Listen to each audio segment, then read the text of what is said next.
Sumatera Utara hari ini sore kembali menjumpai Anda untuk edisi Rabu 17 Januari 2024. Kali ini bersama kami, saya Lukman Hakim Storus. Dan saya Ziva Zahrini. Seperti biasa pemirsa, sejumlah informasi terkini seputar Sumatera Utara telah dirangkum tim redaksi kami untuk Anda. Dan berikut kita awali informasi selengkapnya.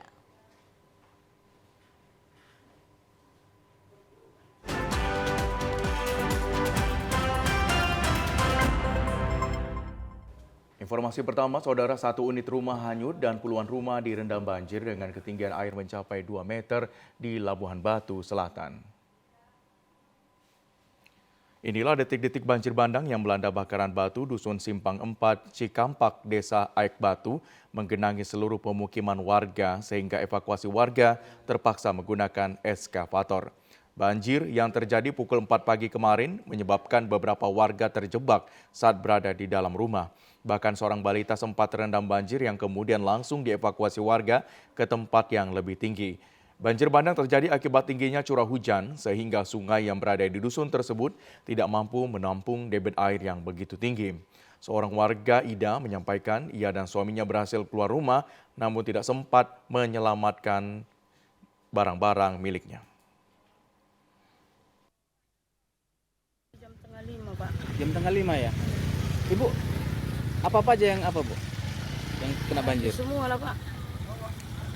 Kompor, gas, kulkas, lemari, pakaian-pakaian semua habis. Habis ya Bu? Berarti rumahnya hanyut ya Bu? Hanyut. Semua. Jadi anak-anak gimana keluarga Ibu? Kami berduanya, Pak. Sempat kami keluar. Keluar yang timpa. Tiba-tiba loh, Pak, banjirnya. Nggak sempat menyelamatkan barang-barang. Jadi semua habis ya Bu? Rumah pun hanyut ya? Iya. Tidak ada korban jiwa dalam musibah ini, namun satu rumah warga ikut terbawa banjir bandang. Di informasi lainnya, pemirsa, 2 mobil taktis gegana dari Satuan Brimopolda Sumut dikerahkan ke lokasi ledakan di Jalan Sisingamaraja, Kota Medan. Puluhan personel dengan bersenjata lengkap juga terlihat menyisir sumber lokasi ledakan serta memeriksa kerusakan di seluruh bangunan terdampak. Guna mengantisipasi terjadinya ledakan susulan yang diduga berasal dari pipa gas perusahaan negara ini, puluhan petugas Jibom Gegana Sat Brimopolda Sumut menyisir lokasi dan mengamankan agar tak ada warga yang mendekat ke titik ledakan yang merupakan bangunan kosong ini. Kapolrestabes Medan Kombes Pol Teddy John Sahala Barbun juga turut ke lokasi ledakan di Jalan Sisingamaraja Medan ini. Dirinya menyatakan laporan awal penyebab ledakan akibat adanya kebocoran gas, namun belum diperoleh penyebab pastinya terjadi kebocoran.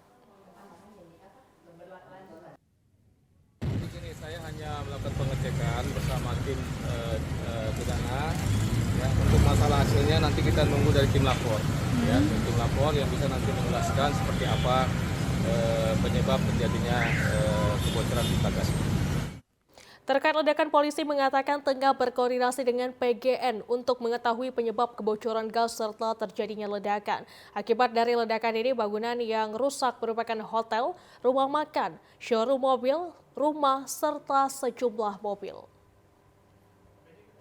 Seorang remaja dilarikan ke rumah sakit usai mengalami luka serius di bagian kepala pada Selasa malam. Diduga korban tertembak peluru polisi saat membubarkan tawuran.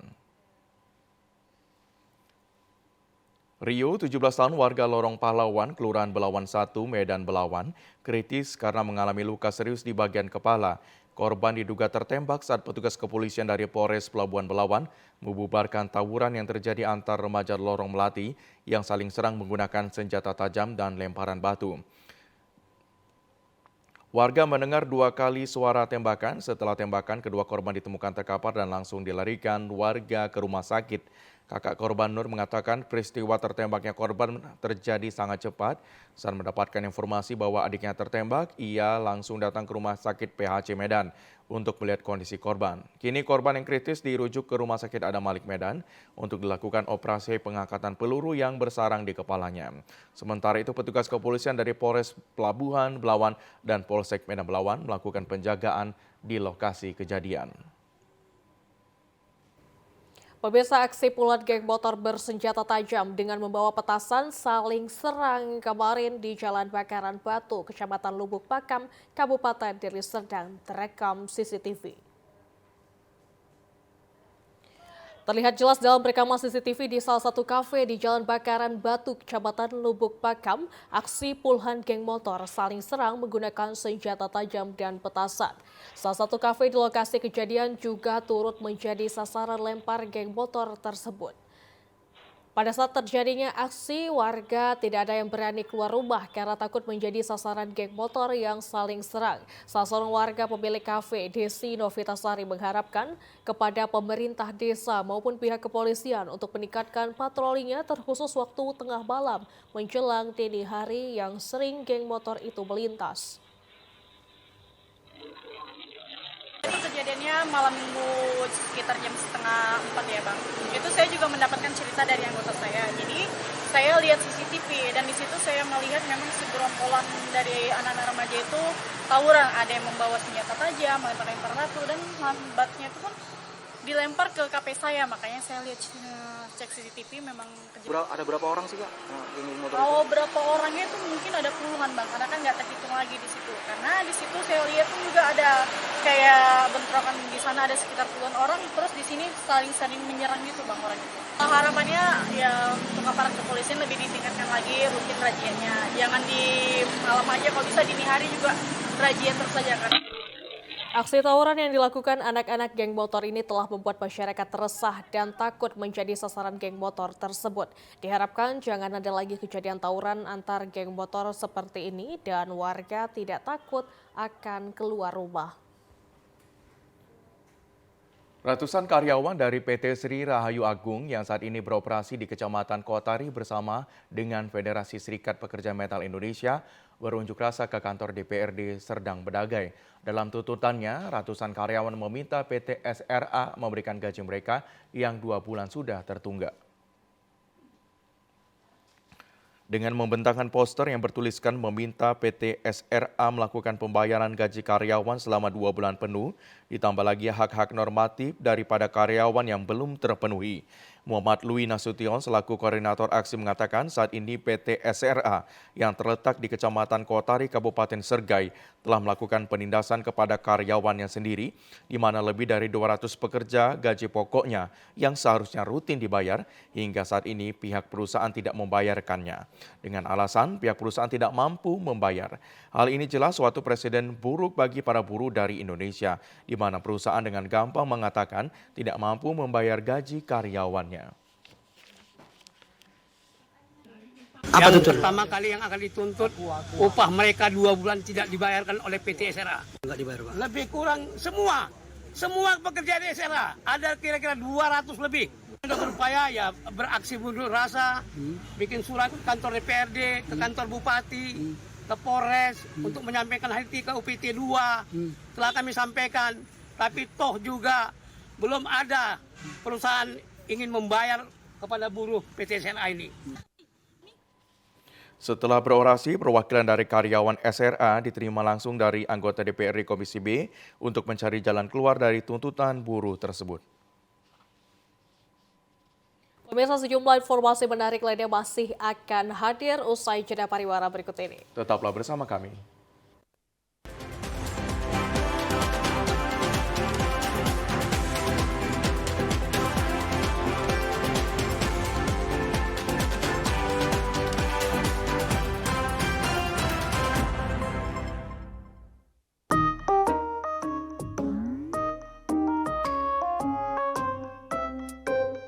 Pokoknya kali ini kau harus ikut pilihan Mama. Kan aku bilang Mama, aku juga punya pilihanku sendiri. Alah, pilihan-pilihan. Tahu apa kau tentang pilihan? Mama udah lebih dulu lahir, jadi Mama tahu mana yang terbaik untukmu.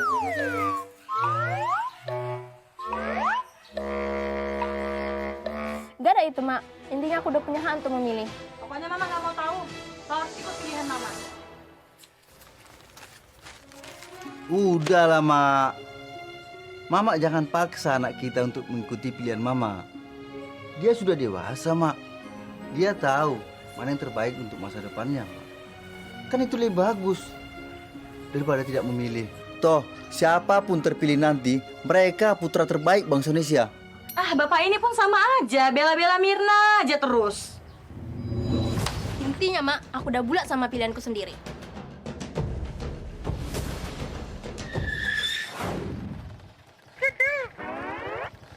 Mau milih? Jangan lupa datang ke TPS tanggal 14 Februari. Yuk, gunakan hak pilihmu.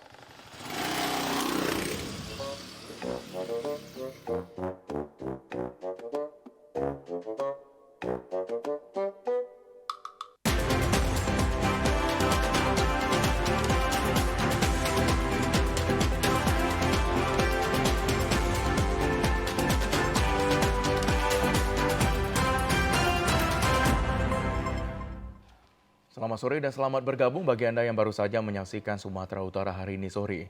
Diduga penada tandan buah segar kelapa sawit dari salah satu perkebunan ilegal yang beroperasi di kawasan hutan, pabrik kelapa sawit PT Sumber Sawit Jaya Lestari, dilaporkan mahasiswa ke DPRD Kabupaten Labuan Batu Utara. Meskipun sudah berulang kali mendapat protes dari perwakilan mahasiswa yang tergabung dalam Forum Solidaritas Mahasiswa Anti Diskriminasi Labura, namun PKS PT SSJL yang berdomisili di Kecamatan Kuala Ledong Labura sampai saat ini tetap menampung hasil panen tandan buah sawit TBS, hasil perkebunan ilegal milik Ahok seluas 800 hektar yang berlokasi di dalam kawasan hutan. Anehnya kebun tersebut memiliki sertifikat tanah di Desa Tanjung Mengedar, Kecamatan Kampung Masjid. Koordinator Sub Sengketa Kantor BPN Ranto Prapat Arif mengatakan mendapat informasi bahwa ada perkebunan milik sertifikat di dalam kawasan hutan akan menindaklanjuti terkait keabsahan sertifikat tersebut. BPN dalam hal ini perlu meneliti lebih lanjut terkait dengan sertifikat yang sedang dipermasalahkan ini. Apakah benar ini masuk kawasan hutan atau tidak masuk kawasan hutan? Sampai saat ini saya belum mengetahuinya. Belum mengetahui? Iya, tapi akan saya koordinasikan lebih lanjut ke pimpinan. Apakah ada kemungkinan itu palsu atau asli gitu sesuatunya? Sejauh ini saya belum mengetahuinya, Pak. Saya harus meneliti data-data pada kantor pertanahan. Wakil Komisi B Rahmat Theodorus Simamora menjelaskan aktivitas di dalam perkebunan tersebut harus dihentikan sampai terbit izin dari Kementerian Kehutanan. Meskipun perkebunan milik Ahok selama 20 tahun tidak memiliki izin, namun alat berat seperti eskavator dan aktivitas lainnya masih beroperasi dan hasil kebun berupa TBS bebas dijual ke pabrik PT SSJL. Penjelasan dari pihak kehutanan tadi dan kawan-kawan, kalau itu memang terbukti dari sudut koordinatnya memang itu dari kawasan hutan, bahwa dia sudah menganggap itu adalah pidana kehutanan.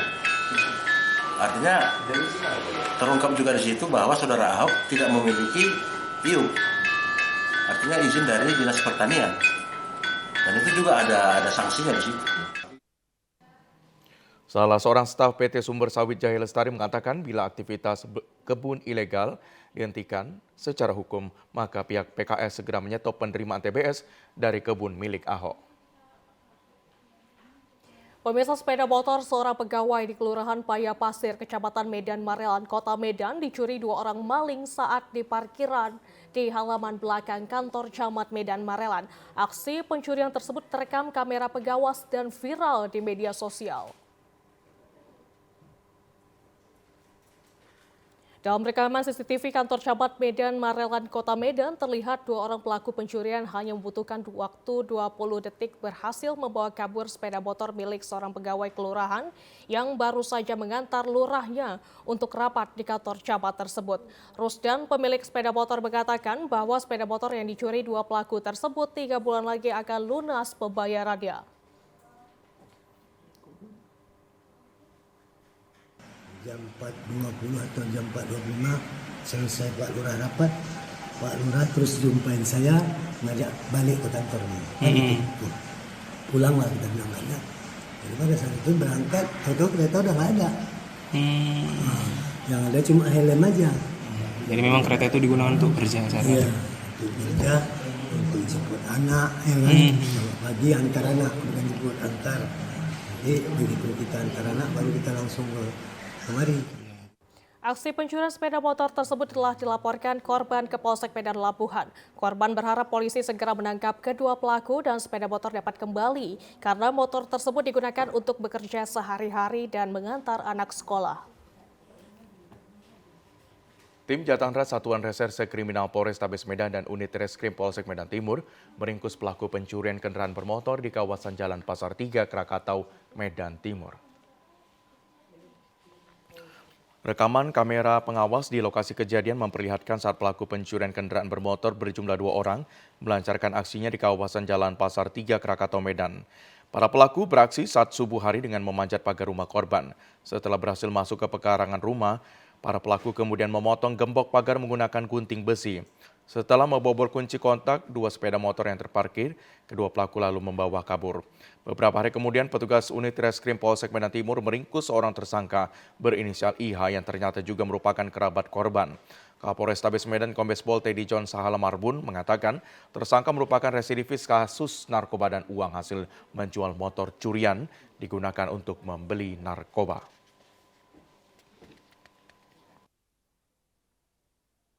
Tersangka mengambil sepeda motor milik korban dengan cara memanjat pagar, memasuki halaman korban, kemudian merusak gembok pintu pagar dengan cara memotong. Berarti yang seperti saya sampaikan kemarin, himbauan kepada para pemilik kendaraan bermotor, ya pelaku naik masih juga berupaya untuk bisa membuka pagar.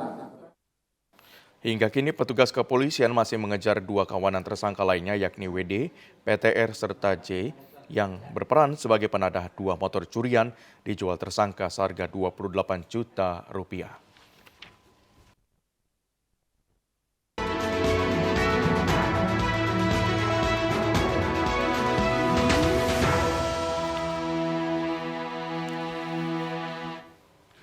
Terkait video viral di Kabupaten Batubara yang diduga kepala daerah diwajibkan memenangkan salah satu paslon capres dan cawapres, Badan Pengawas Pemilu Sumatera Utara menyebutkan pihaknya sudah melakukan klarifikasi dan penelusuran meskipun belum ada pelaporan dalam kasus ini.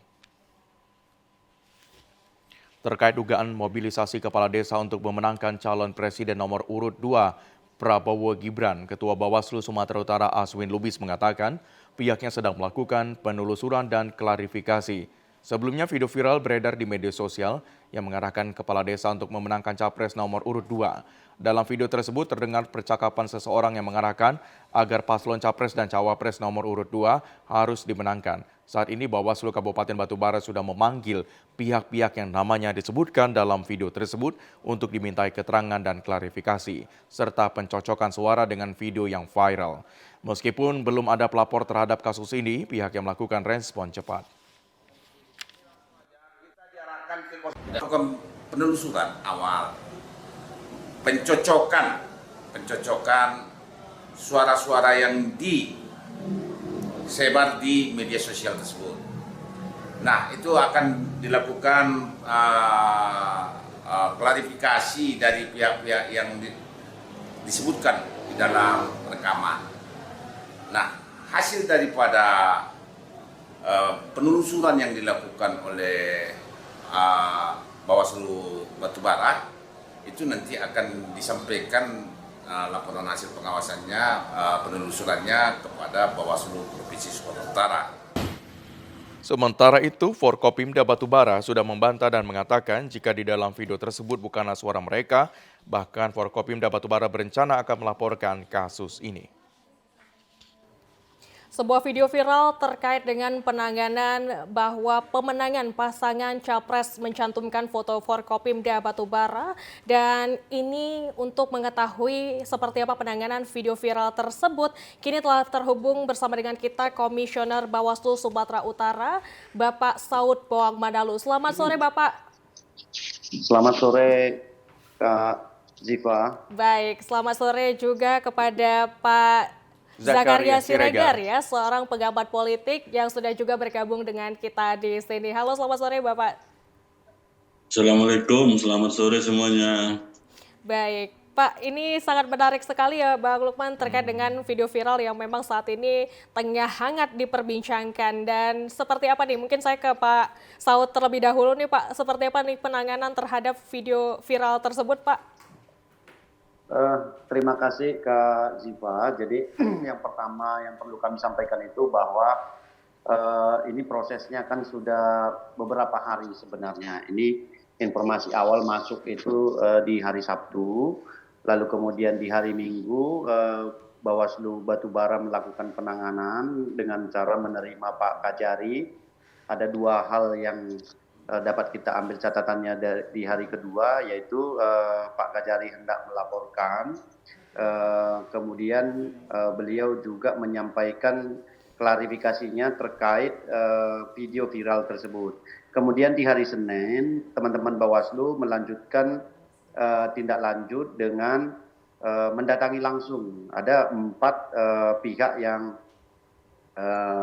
didatangi. Yang pertama itu Kapolres, kemudian ke Pak Dandim, kemudian Pak Kajari, tetapi Pak Kajarinya langsung datang lagi ke Bawaslu, kemudian Pak PJ. Nah hasilnya teman-teman Bawaslu Batubara setelah melakukan analisis dari hasil klarifikasi dan pengambilan sampel suara, mereka menyampaikan kepada publik bahwa suara yang ada di rekaman yang beredar itu tidak ada kemiripan dengan suara hasil klarifikasi dengan hasil rekaman.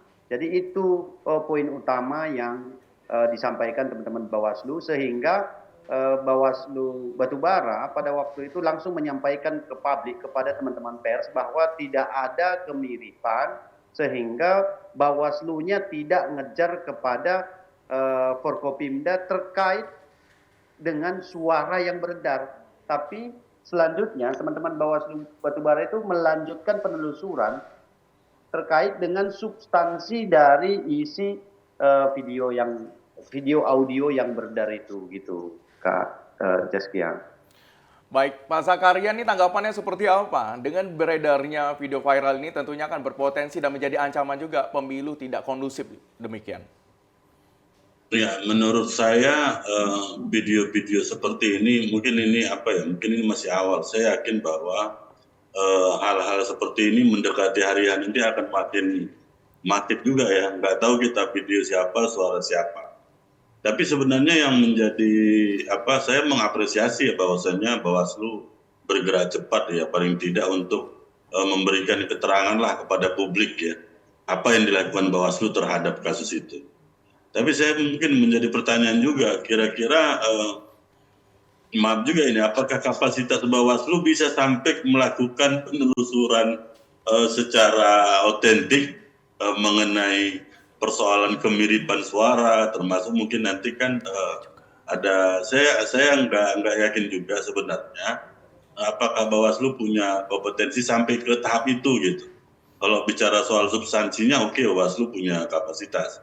Tapi sampai kepada meneliti suaranya itu, saya pikir itu kan bukan pekerjaan Bawaslu juga. Artinya polisi punya SOP, punya standar dan punya peralatan yang saya pikir bisa lebih memastikan supaya publik percaya gitu bahwa yang itu suaranya asli enggak gitu. Yang pembicaraan itu kan cuma cuma flyer kemudian ada suara kan gitu, tidak ada tampak gambar orang. Artinya untuk memastikan itu.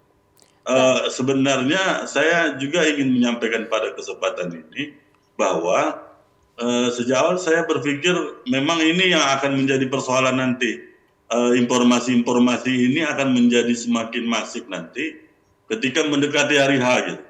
Nanti katanya suara-suara ini, suara-suara itu saya pikir ini benar-benar harus diantisipasi Bawaslu lah. Saya pikir itu Mbak Zaskia. Ya, baik Pak Zakaria dan Pak Saud, terima kasih. Dan terkait juga dengan video viral yang mungkin beredar saat ini, selain dari Batubara sendiri, mungkin ada beberapa oknum juga yang memang menjadi pelaku ya, dari Dinas Pendidikan yang ada di bawah naungan Pemko Medan sendiri. Ini seperti apa Pak? Apakah sudah ada mungkin laporan kepada Bawaslu terkait hal ini Pak? Pak Saud, silakan. Ya, dengan Kota Medan memang Kota Medan lebih sederhana ya. Kenapa? Karena video yang beredar di Kota Medan itu ada kelihatan orangnya. Jadi lebih sederhana penanganannya. Jadi setelah diterima kemarin informasi itu, teman-teman Bawaslu Kota Medan kita perintahkan untuk langsung melakukan tindak lanjut dengan cara menentukan sikap di hari pertama. Di hari pertama teman-teman setelah coba memetakan persoalannya, lalu kemudian di hari kedua semalam teman-teman itu langsung mendatangi sejumlah pihak, termasuk dengan dinas pendidikan yang kelihatan oknumnya di dalam video viral tersebut. Akan tetapi hasil dari pembicaraan dengan teman-teman dengan Medan sampai sejauh ini Bawaslu Medan masih melakukan pemetaan sehingga kita belum bisa menyampaikan ke publik seperti apa hasil dari klarifikasi teman-teman Medan gitu. Baik Pak. Dan Pak Zakaria tanggapannya seperti apa? Jadi memang ada memang kalau hampir Medan semua ini dinas terkait wajahnya ya? nampak, orangnya nampak gitu kan. Tidak satu orang juga, memang agak bisa lebih cepat ya Bawaslu. Cuma gini, sebagai bagian dari masyarakat, publik tentu nggak ingin lama-lama gitu ya. Setelah Bawaslu Medan melakukan katakanlah klarifikasi, wawancara dan sebagainya, hasilnya apa gitu? Itu Bawaslu juga harus hati-hati, jangan terlalu lama. Karena begini, nanti jangan sampai masyarakat punya opini sendiri, masyarakat nanti punya pemikiran sendiri, akhirnya ya masyarakat nggak percaya lagi sama penyelenggara ini. Lama kali kerjanya katanya gitu kan. Padahal sudah di depan mata gitu, videonya sudah beredar, orang-orangnya juga sudah nampak dalam video itu Medan ya, untuk Medan. Kalau Batubara kan tadi hanya suara, saya pikir itu. Kalau Bapak lihat sendiri ada unsur kesengajaan nggak memviralkan video tersebut sehingga membuat dan berpotensi juga meresahkan masyarakat? Menurut saya begini, ini kan tahun politik ya, kita nggak tahu apakah memang motifnya seperti apa. Tapi saya yakin Bawaslu itu kan sudah memeriksa orang per orang ya, bukan hanya yang ngomong, yang hadir di situ lah. Misalnya katakanlah kasus Medan itu, tentu nanti dari situ akan ketahuan apakah memang ada motif tertentu sehingga ada orang di dalam itu yang katakanlah memang memviralkan, kemudian memvideokan dan sebagainya. Saya serahkan sebenarnya itu kepada Bawaslu untuk terbuka saja gitu kepada publik supaya publik makin percaya sama penyelenggara pemilu ini. Baik, nah ini pertanyaan tentu diajukan kepada Pak Saud nih, terkait dengan sanksi yang diberikan jika memang terbukti bersalah dan memang melakukan hal demikian, Pak. Seperti apa yang akan diberikan ini, Pak? Jadi justru yang kita lakukan sekarang itu sebenarnya kenapa kita harus hati-hati. Karena ini ada unsur, bisa saja ini misalnya ke unsur pidananya, bisa saja ini misalnya pelanggaran kode etik atau apa. Nah, kita mesti hati-hati. Yang pasti begitu kita dapat informasinya di hari pertama itu kita langsung gerak cepat, langsung temuin ini. Dan per pukul 14 tadi saya masih komunikasi dengan teman-teman Bawaslu Kota Medan. Kita masih berusaha untuk berkomunikasi dengan semua pihak. Nah, kami perlu sampaikan juga bahwa kami punya keterbatasan baik secara regulasi maupun secara personil ya, di mana Bawaslu misalnya kalau melakukan pemanggilan, melakukan koordinasi, tidak sama dengan kepolisian. Misalnya kalau kepolisian tidak datang bisa sekali, 2 kali, 3 kali langsung panggil paksa dan segala macamnya. Bawaslu sebenarnya lebih kepada kita lebih dengan cara-cara persuasif, akan tetapi keputusan yang akan kita ambil itu benar-benar tepat dan langkahnya tepat sehingga justru tidak menjadi blunder yang akhirnya nanti bisa menimbulkan banyak persepsi yang salah dan justru menimbulkan efek kepada Bawaslu itu sendiri. Saya pikir itu yang bisa kami sampaikan.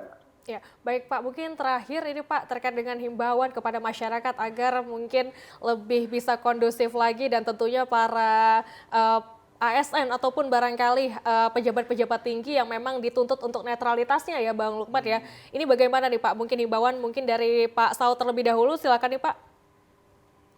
Baik, terima kasih.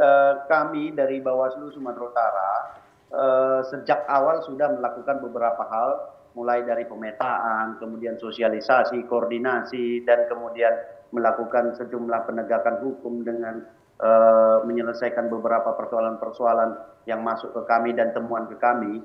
Akan tetapi sejauh ini kami merasa itu tidak cukup. Yang paling kami butuhkan saat ini adalah dukungan semua pihak, mulai dari instansi ataupun lembaga-lembaga yang terkait, termasuk juga masyarakat umum. Kami membuka ruang seluas-luasnya melalui pengawasan partisipatif, sehingga Bawaslu bisa lebih cepat, tangan-tangan Bawaslu itu lebih banyak dalam rangka melakukan pengawasan dan melakukan penegakan hukumnya. Selain itu, segala sesuatu tentunya kita punya peran masing-masing, termasuk lembaga-lembaga yang sebenarnya dilarang. Kami mohon kepada semua pihak untuk mari saling mendukung. Kita coba ngerem pihak kita masing-masing, khususnya para pejabat, para pemangku jabatan yang dilarang itu, untuk tolong saling menjaga di lingkungan masing-masing, sehingga kita semua benar-benar bisa menunjukkan dukungan kita terhadap pemilu 2024 nanti berlangsung dengan baik. Begitu yang bisa kami sampaikan. Terima kasih Bapak-Bapak, mohon maaf waktu juga yang mengatasi ataupun membatasi kebersamaan kita pada kesempatan kali ini. Selamat beraktivitas kembali, Bapak Saud Boang Manalu, Bawaslu Sumatera Utara, ada juga Bapak Zakaria Siregar, akademisi dan pengamat politik. Selamat sore, Assalamualaikum warahmatullahi wabarakatuh. Waalaikumsalam warahmatullahi wabarakatuh. Kita beralih ke informasi selanjutnya, Saudara, di mana KPU mempercepat sortir lipat surat suara Pilpres 2024 untuk mengejar target tersebut. KPU Medan menambah petugas sortir menjadi 1.000 orang. Sejumlah petugas melakukan sortir lipat surat suara Pilpres 2024 di gudang logistik KPU Medan Selasa malam. Pelipatan surat suara yang biasanya hanya dilakukan pada siang hari, kini ditambah hingga malam hari, mengingat percepatan surat suara Pilpres 2024 berada di luar Pulau Sumatera. KPU Medan harus menambah jam kerja sortir lipat untuk menghemat waktu, sehingga bisa melakukan permohonan surat suara Pilpres yang baru untuk pengganti yang rusak. Saat ini KPU Medan telah menerima surat suara DPRD Sumut, DPRD Medan, DPR RI, DPD, dan Pilpres 2024. Sortir lipat surat suara yang telah selesai adalah surat suara DPRD Kota Medan dan DPD. Adapun surat suara yang sedang dilakukan sortir lipat adalah surat suara DPRD Sumut, DPR RI, dan Pilpres 2024. KPU Kota Medan mencatat sebanyak 1.890.527 surat suara dari masing-masing surat suara telah masuk ke gudang logistik sesuai jumlah DPT Kota Medan. Selain itu ditambah 2% sebagai cadangan jika ada surat suara yang rusak. Ketua KPU Kota Medan Muti Atika mengatakan untuk mempercepat proses sortir lipat surat suara, pihaknya telah menambah pekerja sortir lipat menjadi 1.000 orang. Nah, pelipatan surat suara Pilpres ini memang kami kejar agar segera selesai dikarenakan percetakan untuk surat suara Pilpres dicetak di luar Provinsi Sumatera Utara, diketahui ada yang rusak atau tidak layak pakai, tidak bisa digunakan, maka akan diganti. Kami mempekerjakan sudah mempekerjakan 1.000 orang. Sementara pemirsa, Komisi Pemilihan Umum Provinsi Sumatera Utara menyatakan jumlah surat suara untuk pemilu 2024 hingga saat ini belum diterima 100%. Dari data KPU Sumatera Utara untuk pemilihan presiden dan wakil presiden maupun DPD RI yang telah diterima di 33 kabupaten kota sejak 11 Januari sebanyak 10.414.419 lembar atau sekitar 93,89%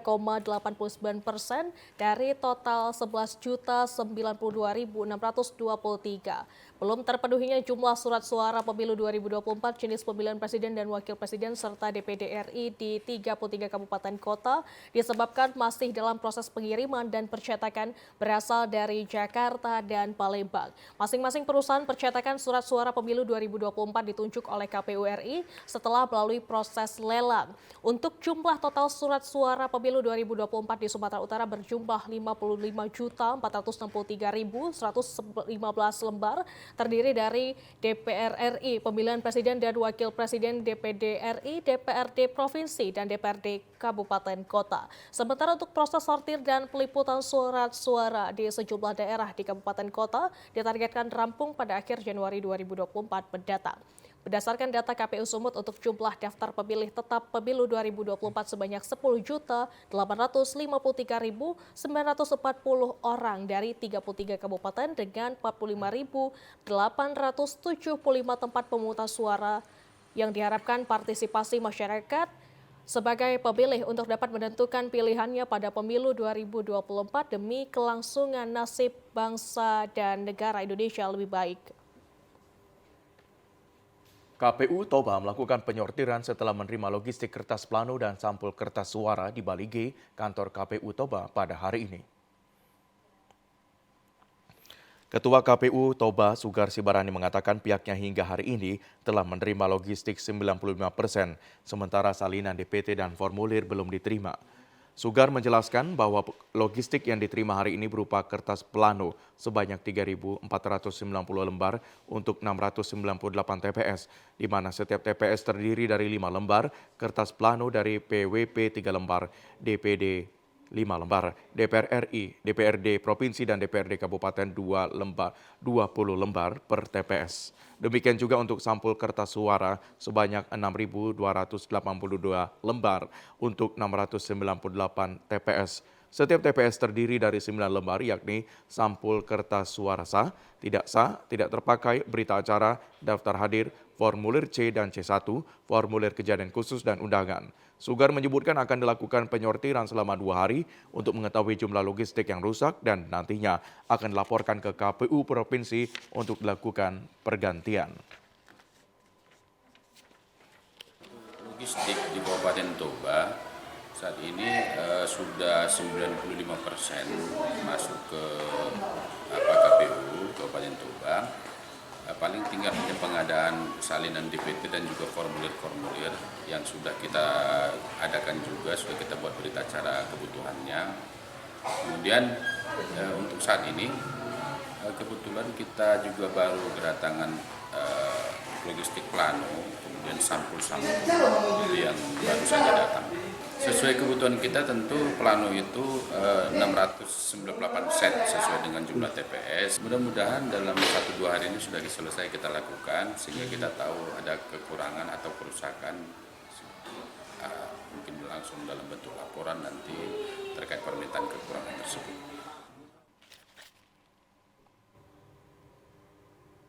Ya, pemirsa, posko pengurusan pindah memilih pada 15 Januari 2024 telah ditutup. KPU Medan menerima data daftar pindah memilih keluar Medan atau masuk Medan sebanyak 17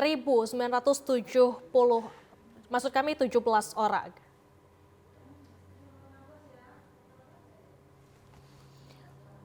Meskipun pendaftaran pindah memilih telah ditutup, terlihat beberapa mahasiswa masih berusaha mendatangi KPU Kota Medan kemarin. Hal ini dilakukan karena mereka menjalani pendidikan di Kota Medan dan tidak bisa pulang ke alamat domisili sesuai KTP. Selama posko pendaftaran pindah memilih dibuka pada bulan Juni 2023 hingga bulan Januari 2024, KPU Medan telah menerima daftar pemilih tambahan, yakni pindah memilih masuk ke Kota Medan dan pindah memilih keluar Kota Medan. Ketua KPU Kota Medan Mutiatika mengatakan masyarakat pindah memilih ke Kota Medan berjumlah 2.063 orang dan masyarakat yang pindah memilih keluar Kota Medan sebanyak 7.854 orang.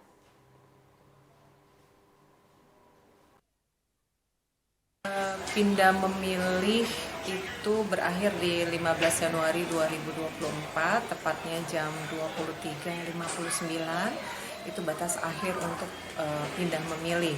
Nah, akhirnya kita mendapatkan sebuah daftar pemilih tambahan dari para pemilih yang melakukan pindah memilih. Kita memperoleh daftar pemilih tambahan bagi jumlah pemilih yang masuk yang ingin melakukan pemilihan di Kota Medan. Itu totalnya ada sekitar 2.063 orang.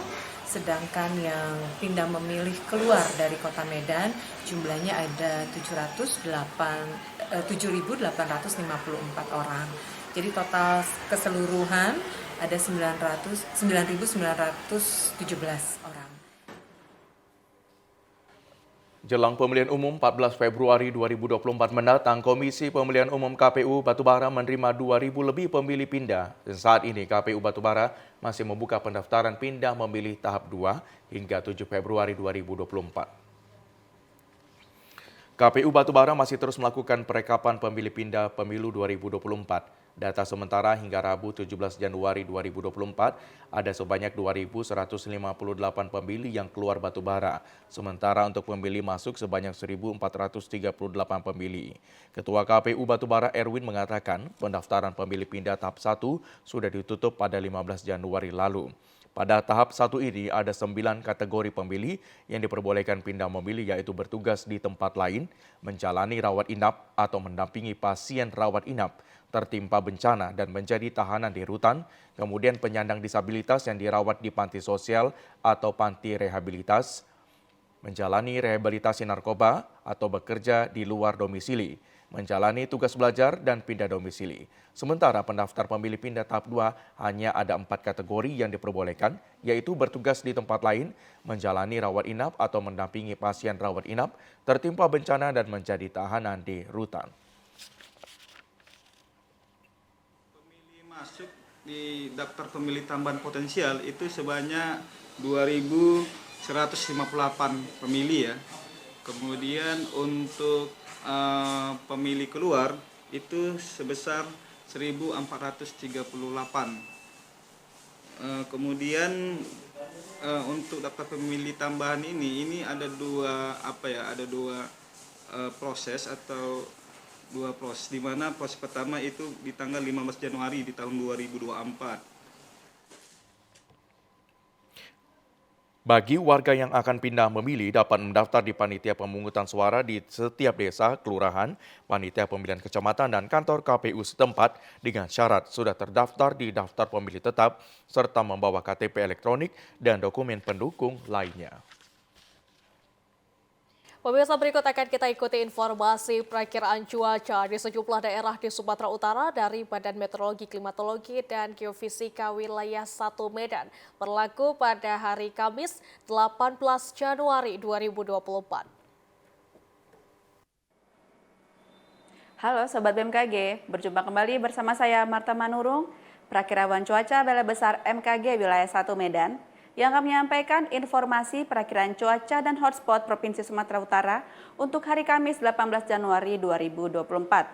Pagi hari, wilayah Sumatera Utara diperkirakan hujan ringan di Asahan, Labuhan Batu Utara, dan sekitarnya. Untuk siang hingga sore hari, berpotensi hujan ringan hingga lebat di wilayah Sumatera Utara, di mana potensi hujan lebat terjadi di Karo, Dairi, Pakpak Barat, Toba, Humbahas, Tapanuli Tengah, Sibolga, Tapanuli Utara, Tapanuli Selatan, Madinah, Asahan, Labuhan Batu Utara, Labuhan Batu Selatan, dan Kepulauan Nias. Untuk malam hari masih berpotensi hujan ringan hingga lebat di sebagian wilayah Sumatera Utara, di mana potensi hujan lebat terjadi di Langkat, Binjai, Deli Serdang, Karo, Dairi, Papak Barat, Humbahas, Tapanuli Tengah, Tapanuli Selatan, dan Madinah. Serta untuk dini hari berpotensi hujan ringan hingga sedang di sebagian wilayah Sumatera Utara, di mana potensi hujan ringan terjadi di Labuan Batu Utara, Labuan Batu Selatan, Madinah, Padang Lawas Utara, dan Kepulauan Nias. Dengan suhu udara 16 hingga 33 derajat Celcius dan kelembapan udara 60 hingga 95%. Arah angin bertiup dari timur laut hingga tenggara dengan kecepatan angin 10 hingga 30 km per jam. Pada tanggal 16 Januari 2024 terpantau tidak ada titik panas di wilayah Sumatera Utara. Kami tetap menghimbau kepada masyarakat agar tetap waspada akan potensi hujan lebat yang dapat disertai petir angin kencang di wilayah Pantai Barat, Pantai Timur, lereng timur, dan pegunungan Sumatera Utara yang dapat berpotensi mengakibatkan banjir ataupun longsor. Demikianlah informasi perakiraan cuaca dan hotspot yang dapat kami sampaikan. Semoga bermanfaat bagi Sobat BMKG semuanya.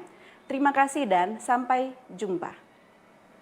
Informasi tadi mengakhiri jumpa kita di Sumatera Utara hari ini sore. Mewakili kerabat kerja yang bertugas, saya Lukman Hakim Sitorus. Dan saya Ziva Zahninus mengucapkan terima kasih atas perhatian Anda. Selamat sore dan sampai jumpa.